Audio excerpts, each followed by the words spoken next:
Hey everyone.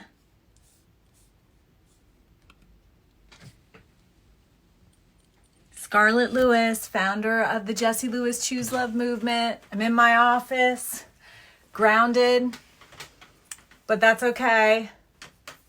Happy to be here. Happy to be safe. Hey everyone joining. Thank you. We have a great episode today because we're going to be talking about forgiveness. Isn't everybody excited to talk about forgiveness? Hey, everybody joining. Awesome. So good to see you. Hey, aloha, aloha. Yes, choose aloha, choose love. So good to see everybody. Thank you. We're going to be talking about forgiveness today, and it's a very special episode because I talk a lot about forgiveness, and forgiveness is one of the most important parts of my healing journey.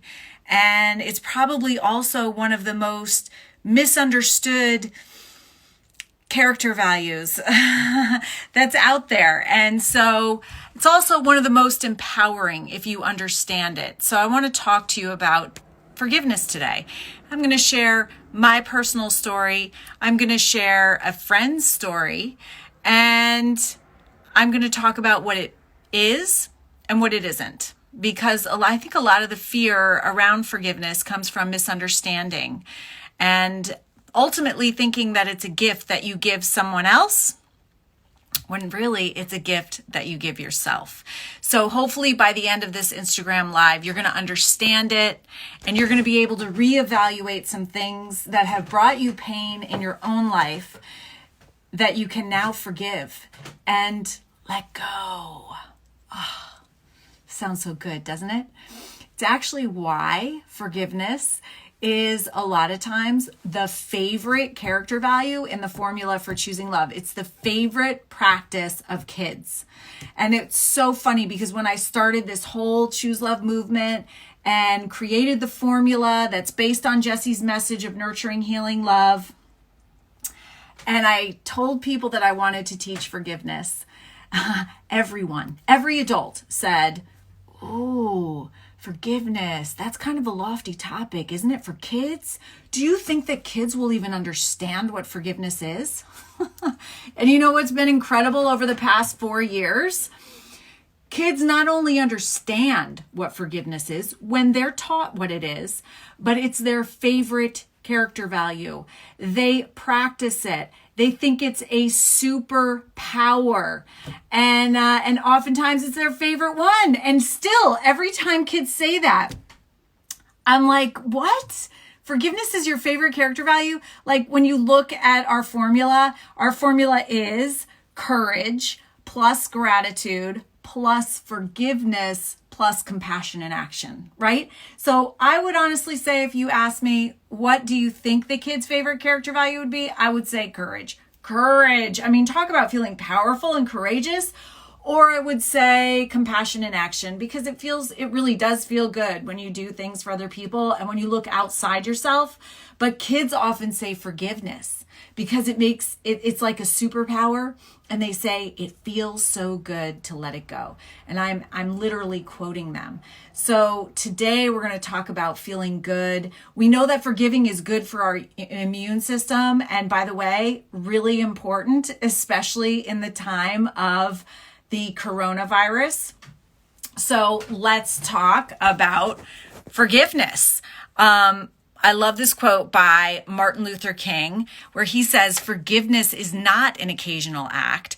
It is a constant attitude," right? Constant attitude. And let me tell you something. I get a lot of attention for my forgiveness of the man who murdered my son. And people often say to me, "Oh my God, how could you forgive someone that murdered your son?" And I say back, or at least in my mind, how could I not? How could I not? Because if I didn't forgive the troubled young man that murdered Jessie, then I would become his victim as well. I would be giving him power over my thoughts that impact my feelings, that then impact my behavior. I want to have power over my life. I take responsibility. And so that's an important lesson. And we're going to actually talk about this. We have a little bit of time today, which is really nice. We're going to talk about this. This is maybe one of the most important lessons you'll ever learn is forgiveness. Why do I say that? I say that because, and I cite this study all the time, but I love it, right? Because we're all connected by the want and need to love and be loved as human beings. We all want to be seen, to love and be loved, to belong. And we all feel pain. We all suffer to a certain extent. And the coronavirus has certainly shown us this, right? We can all get sick. We're just human beings. We're all on this planet together. So we're all connected, yet we all just want to be happy, right? We really do. And Harvard University is not in the middle. I keep saying in the middle, but they're like 80 plus years into the longest ever study on human life. And so they followed newborn babies all the way into old age. And when they were 75 years into the study, they found the secret to happiness. And they actually published a research report. By the way, this is Harvard University. And they found that the secret to happiness is healthy relationships and meaningful connections. And you know what the key to healthy relationships and meaningful connections are? It's forgiveness. When you look at the scientific research behind forgiveness, you see that really the number one benefit, there's so many benefits and we're going to talk about them today, but the number one benefit is healthy relationships. Wow. Okay. See, I should have learned this a long time ago. But anyway, I'm learning now. And I see a lot of friends joining. Thank you so much. We're talking about forgiveness today. And I'm so happy to be talking about this. So we're going to go right into it. And I'm going to give you our definition at the Jessie Lewis Choose Love movement and the one that we use in our program. And then I'm going to give you my personal definition.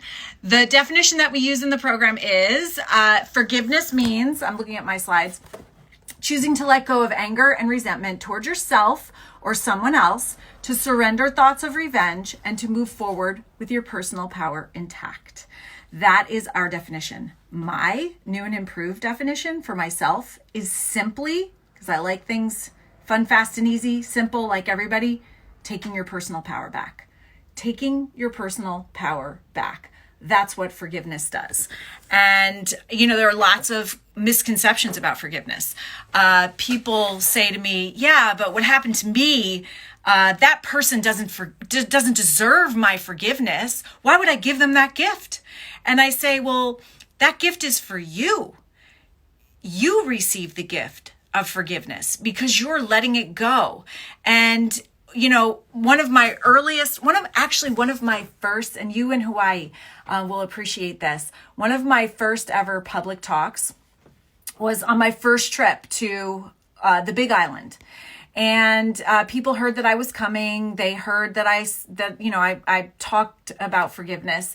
And they asked me to talk to a group of at-risk youth. And I will never forget that day. It was amazing. And I just got up there and I started talking about forgiveness. And there were some kids in the back, and one of them raised their hand and they said, how long did it take you to do that? And I said, well, that's a really great question because it didn't take me long at all, because I knew that somebody that could do something so heinous must have been in a tremendous amount of pain.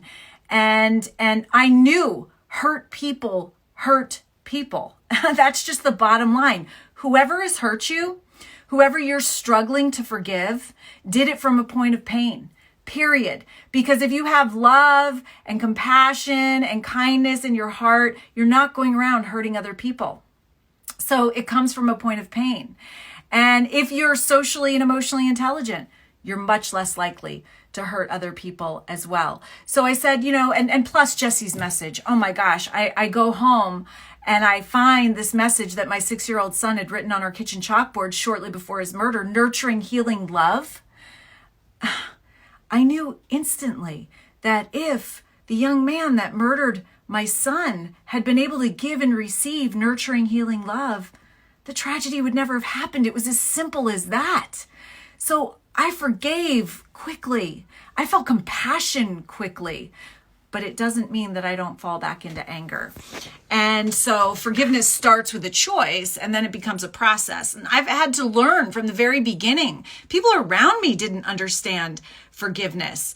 I remember having an argument with my father, and he was saying, forgiveness does not mean, this is when we were kind of figuring out the program and the definitions. And he was saying, he was adamant, forgiveness does not mean that you can hold somebody accountable.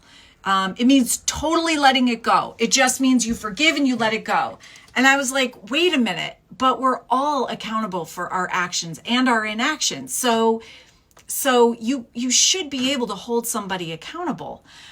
People do bad things, and we're responsible for holding them accountable so that they don't do bad things to other people. So that didn't make sense to me. And it turns out it doesn't make sense, because you can still hold somebody accountable, right? And it simply means it does mean you let it go, but it doesn't mean that you can't hold the other person accountable. It doesn't mean that they have to say they're sorry, because sometimes they're not sorry. Sometimes they don't even know that they hurt you. Have you ever been in a situation like that? Or how much they hurt you? And sometimes they die. Or they kill themselves. I mean, as in my circumstance, the young man that murdered Jesse killed himself after murdering 20 kids and 7 adults, including his mother. So you don't need an I'm sorry. All of these things, we hold in our head, and I'm going to talk about the story that we tell ourselves and how it becomes so interwoven with who we are. So we know through science, but let's bring some science into it for those of you who love the science behind things, which I do, by the way. And I always say, and I love this, I talk about choosing love. And by the way, some people think, oh, choosing love, that's weak. Choosing love is the strongest thing that you can do. And it's all backed by the latest scientific research and the latest neuroscience. How incredibly cool is that? So we know through science that forgiveness is the key to resilience. And I can tell you that honestly from my own experience as well. I love the quote by Nelson Mandela. He says, holding on to anger is like taking poison and expecting the other person to die. Have you heard that? You probably have. And it's really, really true. So let's go through some of the science behind the benefits of forgiveness. Then we're going to go deeper into it. Okay. So healthy relationships, healthier relationships is one of the benefits. And this is per research from 2008. You experience less anger, on average, 70% less anger. I can tell you it's so true. And we know that prolonged anger is as bad for us as smoking 2 packs of cigarettes a day. And when you're angry at somebody, you're allowing them to have control over your thoughts that impact your feelings, that then impact your behavior. You're their victim. You're giving them control. And forgiveness is cutting the cord that attaches you to that pain. So you have greater physical and psychological well-being. You have less anxiety, stress, and hostility. Less anxiety. Oh my gosh, we're feeling so much anxiety. Diana, hello. So happy that you could join us today. Fewer symptoms of depression. Diana, I know that. Oh my God, you're actually live with me. Okay. All right. That would have been really good because we could have talked about forgiveness together. Wow, how interesting would that have been? Anyway, stronger immune system, improved heart health, higher self-esteem. It actually extends your lifespan. Forgiveness extends your lifespan. Wow.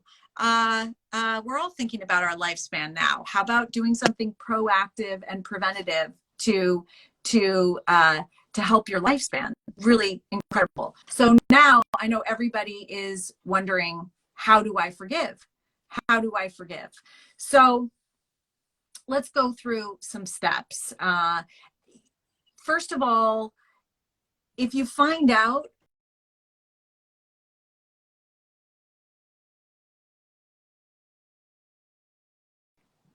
Hold on. I'm going to have to pause this. My son just got home and I've locked the dogs in. So hang on for a moment.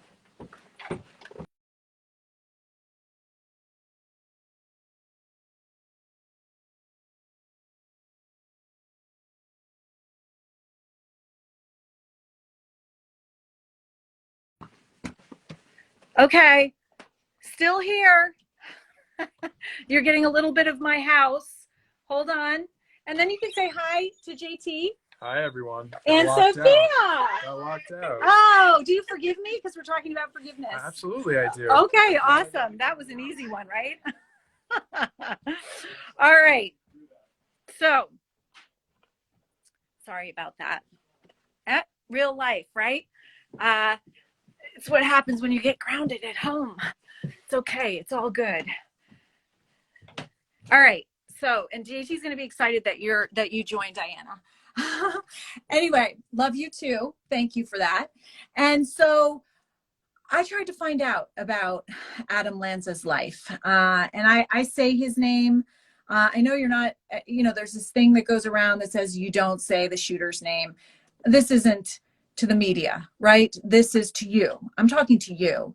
And I think it's really important that we remember that these people that perpetrate crimes, including Adam Lanza, was a human being. And he is a human being in pain. And when I learned about his story, I felt compassion for him. Believe it or not, even though he murdered my son, I saw how he was created. He was cultivated into what he became by his environment. And I saw the painful things that happened. I read them. I felt them. So many. And, you start hearing little stories like when he was in first grade and his mom put birthday invitations for a birthday party for him in his backpack. And he came to school and gave them out. No one came to the party. And before that, when his mom had taken him into Sandy Hook Elementary School and he was tested and found to have special needs.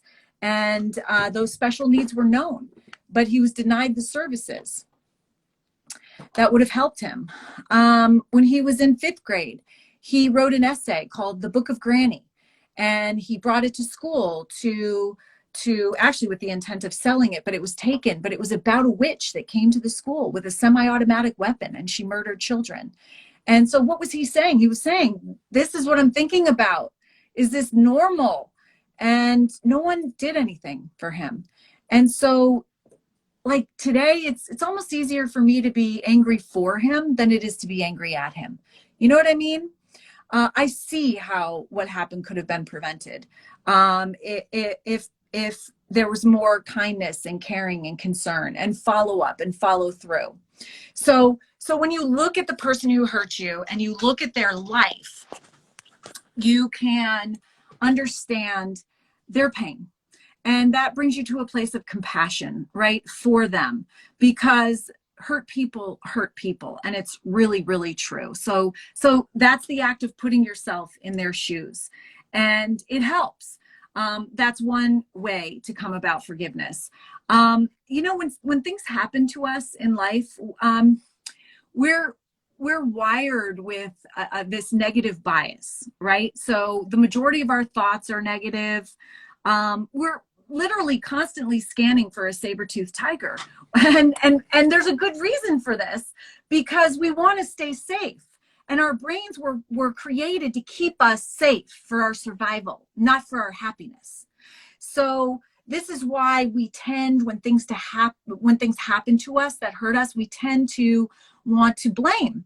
We want to find fault. We want to finger point, right? Well, something just happened that hurt me. Whose fault is it, right? And the definition of blame is the assignment of our own pain and responsibility onto someone else. And when we do that, we render ourselves incapable of fixing the situation. Now, I'm not saying that it's not the other person's responsibility, what they did. You can hold them accountable for what they did.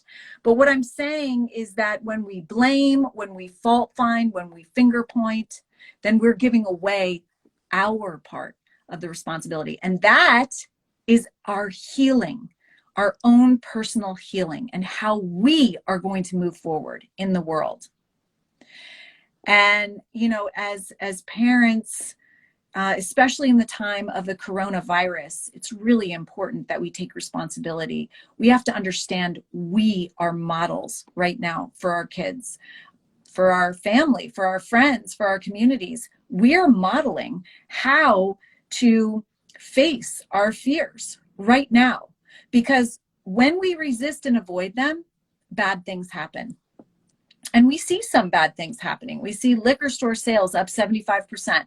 We see, this is a good thing, but I'm sorry that it's happening, calls to mental health hotlines skyrocketing. I'm glad that people are reaching out for help, but it's really important to have the skills and tools and the awarenesses to be able to face our fears and not resist and avoid them, and to allow anxiety to spiral out of control.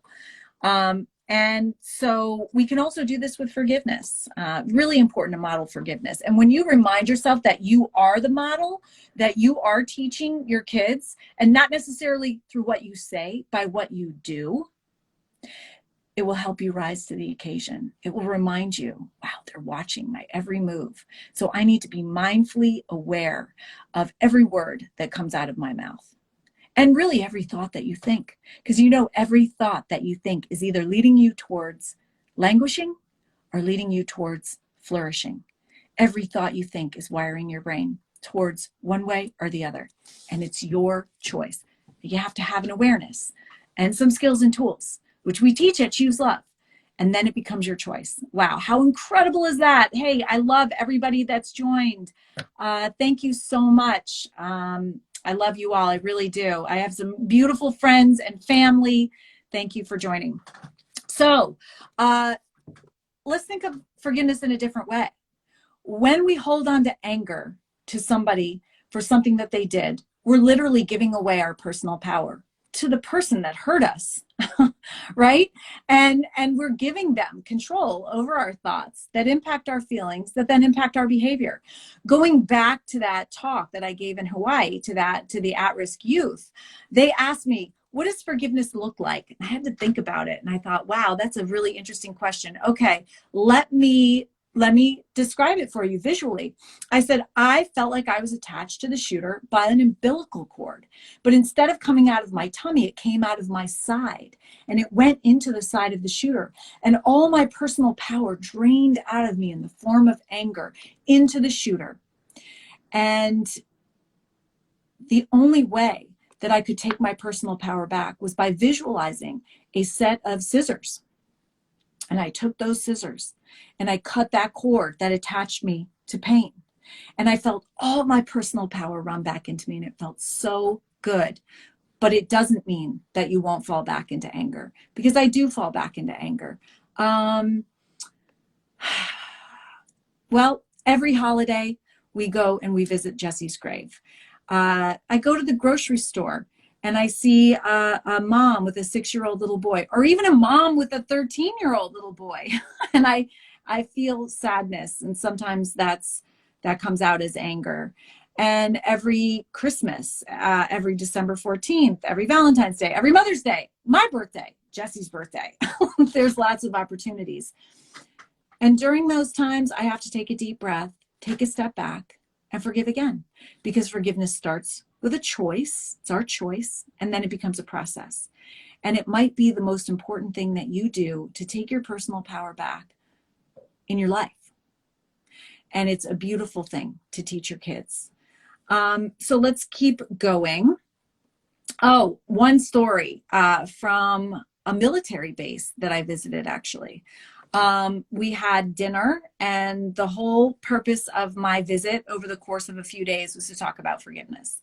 And so we had this dinner, and we're talking around the table afterwards, and there was a woman there, and she just broke down.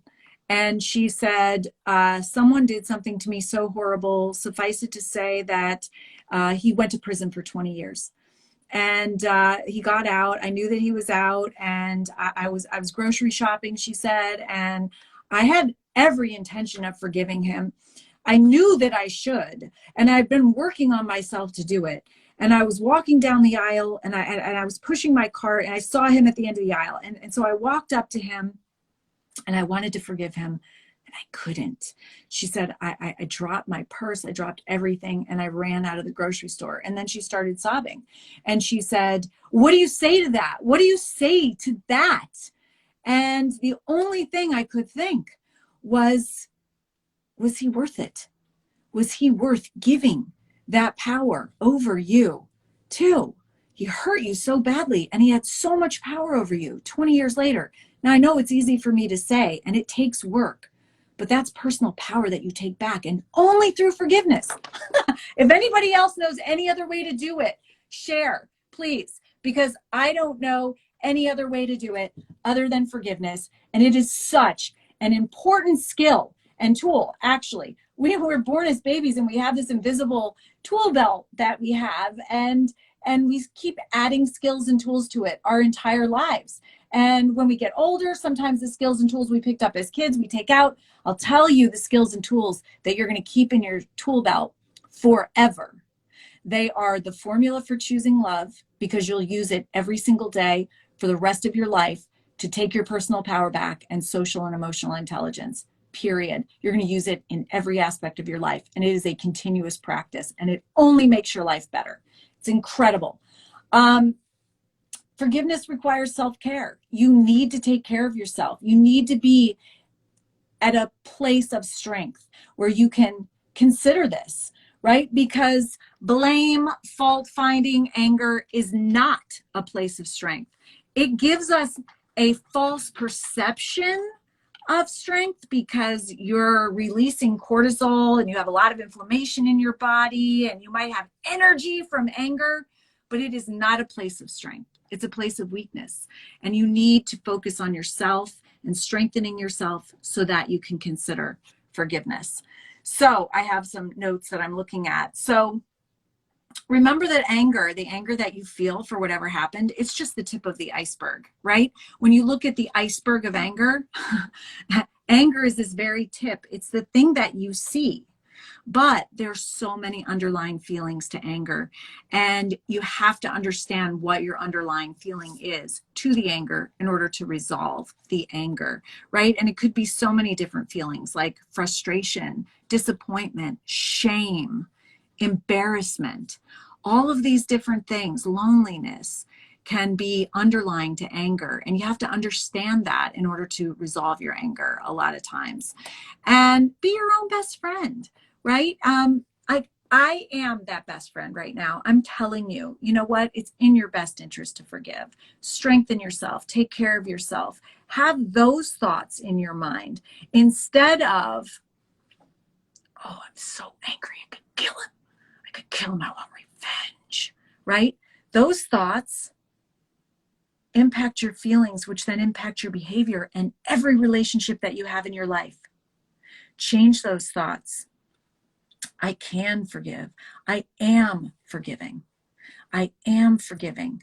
I am strong, right? I am statements, so incredibly powerful. I am forgiving. And work your way up to it if you have to. So also I want you to be mindfully aware of the benefits of forgiveness. Be mindfully aware of those benefits. I went through them before. Healthier relationships is number one. Less anger. It's good for you mentally, physically, and emotionally. When you're mindfully aware of the benefits of something that you're doing, there's also research from Harvard University that tells us that you will experience those benefits on an exponential level. So be mindfully aware. Gosh, when I forgive, it's going to be good for myself. And if it's good for me, then that's going to ripple out to everybody around me. To my children, I'm going to be modeling this. I'm going to be allowing them to free themselves for the rest of their lives. They're not going to be prisoners of their own anger and resentment and hatred. Wow, what a beautiful gift that you can give them. You can become a role model in this, right? Because other people listen and they can see that it really works, and that you do take your personal power back. When we take responsibility, we take our personal power back and retain the ability to be part of the solution. when it's somebody else's fault, they're the only ones that can fix it. And I have an incredible story that I want to share with you. I don't know if you've ever heard of Dr. Hugh Len. Well, I've spent a lot of time in Hawaii. Hawaii is could I say it's my favorite state? Well, for many, many, many reasons. I love Hawaii, but they took to Choose Love like you would not believe. We have an incredible ambassador there, Kelly Oshiro, and she is really personally responsible for helping Choose Love get into the majority of schools there, as is Dr. Maya Sotoro-Nig, who is President Obama's sister. She's the first person that brought me to Hawaii, by the way, to speak to her Seeds of Peace group about forgiveness. So it all starts with forgiveness, right? Well, I want to tell you a story about Dr. Hugh Len of Hawaii. And this man healed a ward of mentally ill criminals. This happened over 40 years ago, but it's something that's been studied, and it is absolutely amazing. And he did it through forgiveness, but he did it in a very unique way. And I want to talk to you about this because this is also going to give you a different idea, a different way to look at forgiveness. Okay. This happened at Hawaii State Hospital. It's a true story. 40 years ago, Hawaii State Hospital housed the criminally insane. It was really, by the description of the people that worked there, a horrific place. There was no paint on the walls. The criminals were shackled to the walls because they were so violent. They couldn't be brought outside. They couldn't see daylight. They couldn't be moved. They were dangerous, and they constantly tried to attack the staff. Nobody liked working there. Most people would rather call in sick than actually go to work. It was not a healthy or good environment. They hired Dr. Hugh Len, who was a clinical psychologist, and the staff kind of was like, oh, somebody else is going to come and go. And so Dr. Hugh Len started coming in. He would go into his office and he would request some patient files, and they would be brought to him, and he would open them and he would look at the patient's life. He would study it. He would examine it. And then he would do something called Oponopono over this. This is an ancient Hawaiian healing ritual. And I'm going to talk to you about what this is. And then he would close the file. He would ask for another patient file. He did this for 4 years. He actually never saw a patient. But within 4 years, the vast majority of those patients were healed and released from the hospital. And the few that remained were transferred. They actually closed the hospital because there was no need for a hospital for the criminally insane anymore. So let's talk about how he did it, because it's a really interesting way that he used forgiveness in healing. So he would take the files, he'd read about the patient's history, and then while he was doing that, he would feel their pain. He would feel empathy for them, for the pain that they felt in their lives. And he would take responsibility for being part of the pain, being part of the creation of that pain. And he would not work on the patient. He would work on forgiving himself, that part of himself that was responsible for others' pain. Is that incredible? So he said, this is his quote, "I was simply healing the part of me that created them." Wow. I'm going to say that again. I was simply healing the part of me that created them. So he was taking responsibility for their pain. You know, our initial instinct is to blame them, but they're simply acting from a point of pain and lack of social and emotional intelligence themselves, which has to be taught. And we know that most people don't have access to social and emotional learning. I know the majority of schools say that they do it, but they don't do it in the way that it can provide the skills and tools that kids can take with them for the rest of their lives. They don't even do it in the way that it can permanently change a school's culture into one that is loving, kind, and compassionate. That they need to have a year-long social and emotional learning program that's embraced by everyone. In order to do that, it has to be a daily practice and something that they do all the time. And the majority of schools check off the box with a week-long kindness program or an after-school program, or they bring in a speaker. That's not good enough. And I've become stronger in this message because, oh my gosh, especially after this coronavirus, we are going to need social and emotional learning. And thank goodness some of the kids have had access to it because they're going to fare better during this time of uncertainty. So this is really incredible. Wait a minute. This is a true story. Dr. Len actually took his part of the responsibility and healed that part of him that created them. Now, it kind of reminds, without knowing this story, in the very beginning, after Jesse was murdered, I remember my first public announcement. It was at Darien High School. I went to Darien High School. It was at Newtown High School. 800 people were there, and they were listening to people who had ideas about how to be part of the solution. And it's the only thing that my parents have agreed on in like now 40 years probably. But I said, I want to take my part of the responsibility for what happened. And they were like, no, it's not your responsibility. Don't take your responsibility. It's not your responsibility. And I said, if I don't take my part of the responsibility for what's going on in our world, then I can't be part of the solution. I want to take my part of the responsibility because then I'm not just another victim. I did not want to be another victim of Adam Lanza. I didn't want my son, JT, to see me being a victim. I wanted to take my part of the responsibility and dedicate my life to being part of the solution. I know that hurt people hurt people.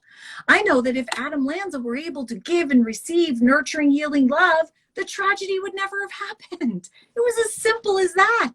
All I had to do was spread that. All I had to do, I know it is simple, but simple is not necessarily easy, and it definitely takes courageous leadership. And those of you who have brought this into your schools, I am so grateful to you because you are showing courageous leadership, and that starts from the top down and the bottom up.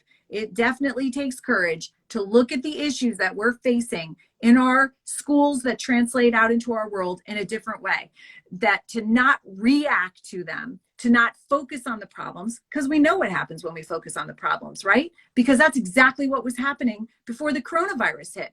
Everything was escalating, bullying, youthful suicide doubling, substance abuse, all of these issues, we know about them, anxiety just increasing. Now, by the way, unfortunately, because of the coronavirus, those issues are increasing exponentially. And we're gonna realize this is our time.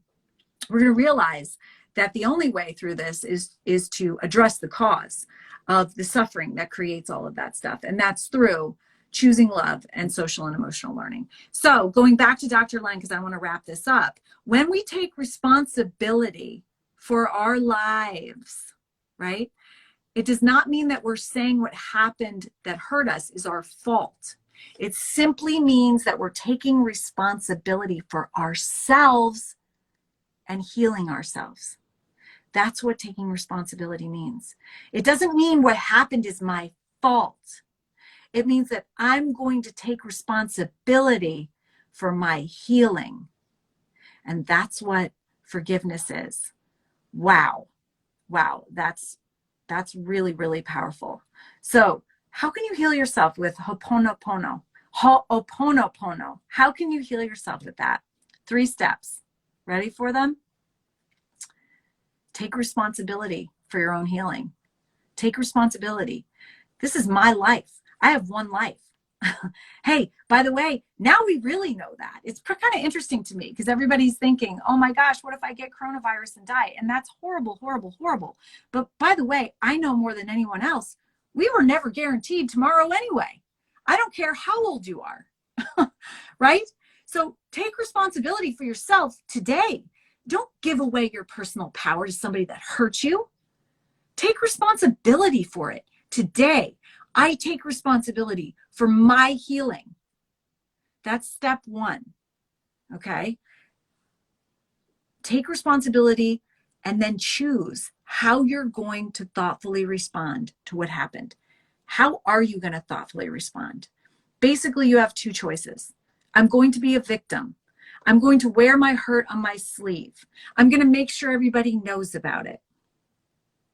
I'm going to be a victim. I choose to be a victim. I choose to say that I blame and fault find on somebody else. Or I choose to be the hero of my own story. I choose forgiveness. I choose to empower myself, right? And you have to acknowledge that only you can change your perception of what happened and turn it from victim to victor. Only you can do that. No one else can do that for you. And then, of course, finish it up with gratitude. Not saying gratitude for what hurt you or the pain or the suffering that you went through. Gratitude for how it enabled you to grow. Gratitude for who you are now because of what happened. You can't change what happened, but you can feel grateful for what you've learned from it. Pretty powerful, right? Pretty powerful. So Dr. Hugh Len himself uses this simplest form of Oponopono. He says whenever a matter arises, and they arise a lot, you only have to say, I love you. I'm getting emotional. I don't know why. I'm sorry. Please forgive me. And thank you. It's really powerful. Whew. Okay. You can look that up and read about it online. So I have a little bit more time. I want to talk about my dear friend Dana Lysagang. Dana Lysagang is a fellow author. She wrote a book called Falling Up. It's an amazing story. She was in the military when she was 18. She went up to this overhang with a fellow officer. He raped her and he threw her off a cliff and left her.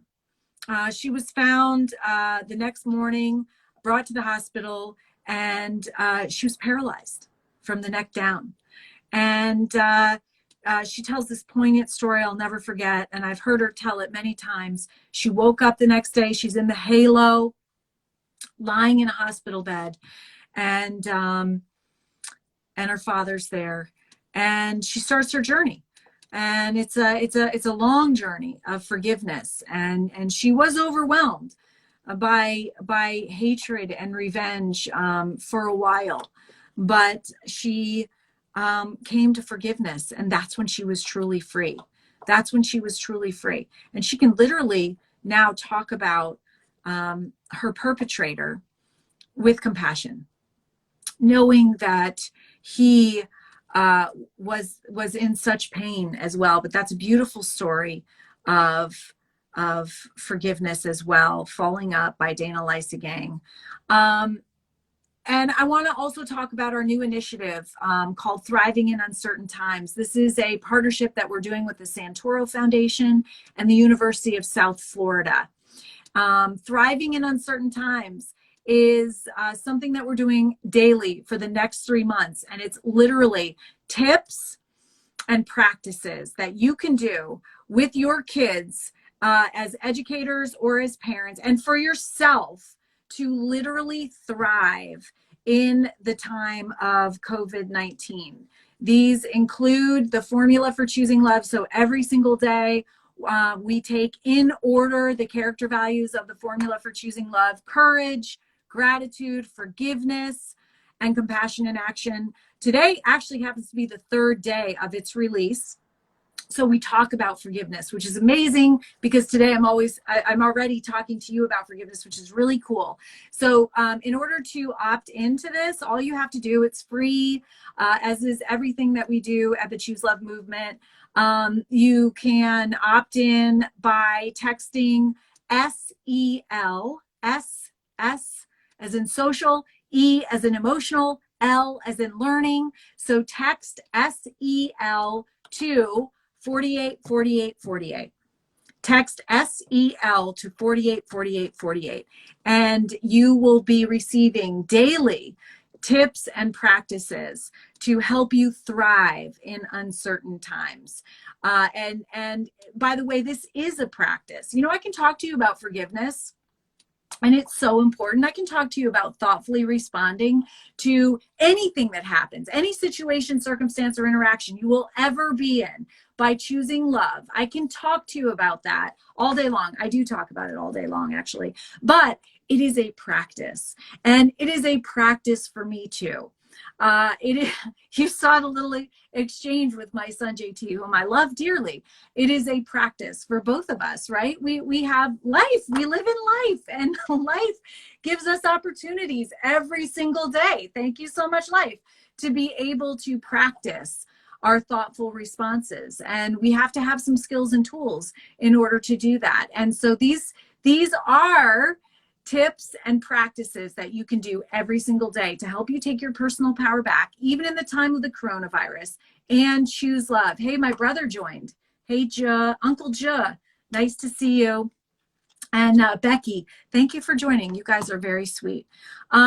So today on our forgiveness daily tip and hint, we shared a quote by Mark Twain, which I wanted to share with you. He said, and this is exactly what we've been talking about, anger is an acid that can do more harm to the vessel in which it is stored than to anything on which it is poured.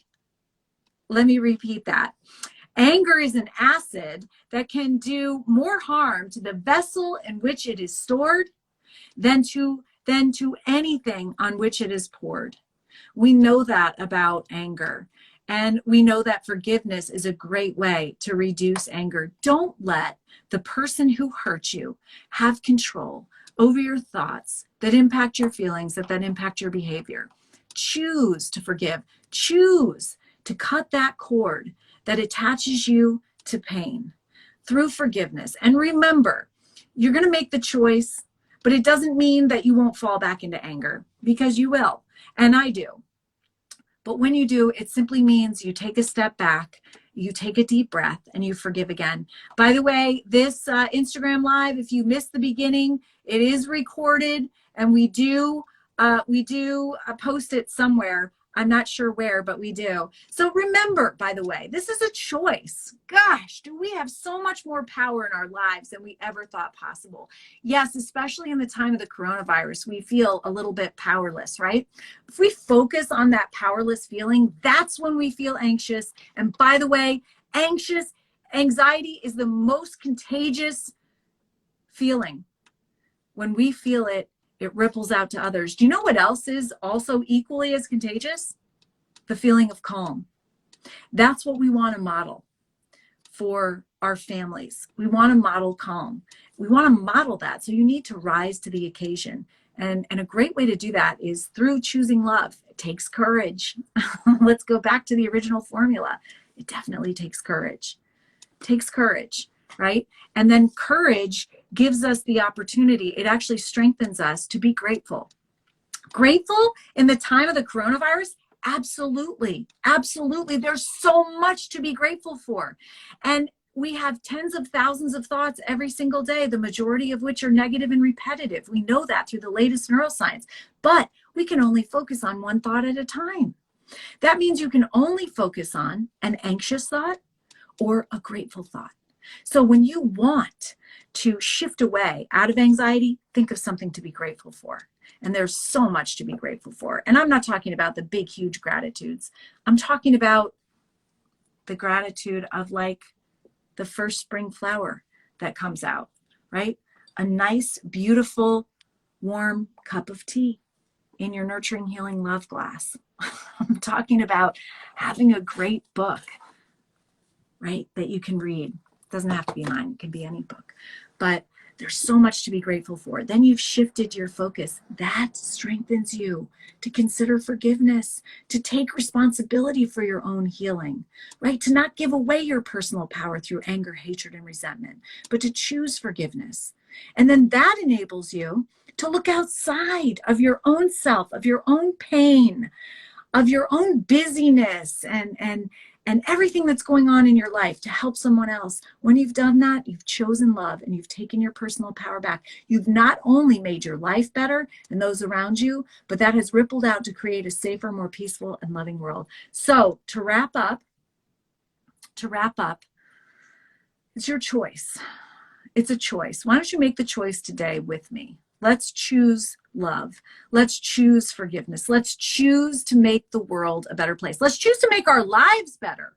Let's choose to empower ourselves. Okay? Let's choose to take responsibility for our own healing, right? Remember that the person who hurt you is coming from a point of pain themselves. Do you know that 80% of bullies, and by the way, bullying still happens as an adult in the workplace, right? At home. But the vast majority of bullies, over 80%, were bullied themselves. And those that weren't are still coming from a point of pain. They are simply trying to off-put their pain onto you. Don't accept it. You know what a response can be that's really appropriate? I'm sorry that you're in so much pain. What can I do to help ease your pain? That is a response that's choosing love. Take responsibility for how you feel. Don't blame, fault find, finger point. Take responsibility for how you feel. You feel it. If you feel angry, you're giving your personal power away. Take it back. Take responsibility for how you feel, because only you can change it. Wow, incredible, right? And then become the hero of your story, not the victim. Become the hero by choosing love. Everyone can do it. So I want to thank you so much for joining me. It's deeply meaningful. Hi, Melanie. Aloha. Thank you for joining. Oh my gosh. I love so many people that have joined and are listening in. And I appreciate every single one of you because you're coming to the table. You're wanting to take responsibility. You're wanting to choose love for yourself. And then that ripples out to the world. You're wanting to make the world a better place. And guess what? There is no they out there that's going to do it. They is us. We have to take responsibility. And by joining us, you are. Thank you for choosing love. I want to remind you to please text SEL, short for social and emotional learning. Text SEL to 484848. And how you can help is to spread this awareness. This is a movement, by the way. Anyone can join. It's not political. It's an issue of the heart, and that's what we're trying to fix. So please join the movement to choose love. Please help us create the world that we want to live in. Help with awareness. This is by word of mouth. By word of mouth, we're being taught in schools in every single state in over 100 countries. What? By word of mouth. In the last 4 years, by your mouths, you're helping create a world that we want to live in. So please help us spread the word. On social media, talk about this with your friends and family. Share on your personal social media. Share about this new initiative. Text SEL to 484848. Be part of the solution. Help us. Go on to our e-store and purchase some of our things so that you can help us keep all that we do free. We have a new initiative called Choose Love for the Workplace, and we are actually selling Choose Love for the Workplace, but 100% of the proceeds go back into the movement to help fund and continue to keep our programming free for schools, homes, and communities. And schools, homes, and communities are choosing love all across the country. We have a daily email that I'd love for you to opt in on for. It is called the Daily Dose of Love. We get so much positive feedback on how people are literally choosing love and being part of the movement all over the country and world. We get so much feedback that we daily email to share with our donors and with everyone. Share how the people that are part of the movement are impacting lives all over the world. And it's incredible. Pictures, poems, videos, how people are choosing love, how they are taking responsibility for their lives and making the world a better place. Please opt in for that email. Please opt in for our newsletter. Please opt in for our how to thrive in uncertain times. We have so much going on. We have a coronavirus tab on our website, free resources for kids and parents and educators. We have doubled down in our efforts. We want to know how we can serve you. We are a service organization. We are indirectly on the front lines of the coronavirus, helping people.